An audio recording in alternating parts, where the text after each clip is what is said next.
Welcome back to Gastro-oesophageal reflux disease. Today we'll talk about how to minimize reflux.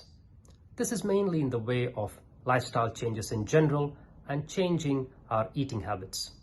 In terms of the lifestyle changes, the things that might help reduce the reflux include quitting smoking, reducing alcohol consumption, and losing weight.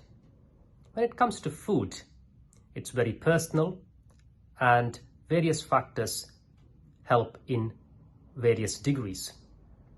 They include avoiding or cutting down spicy food, caffeine, carbonated drinks, and citrus food.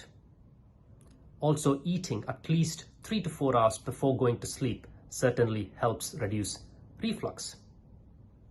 Reducing the intake of anything that contains caffeine or nicotine also helps in reducing the reflux.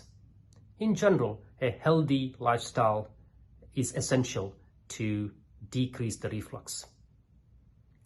Next time, we'll talk about what is involved in surgery and what to expect leading up to the surgery.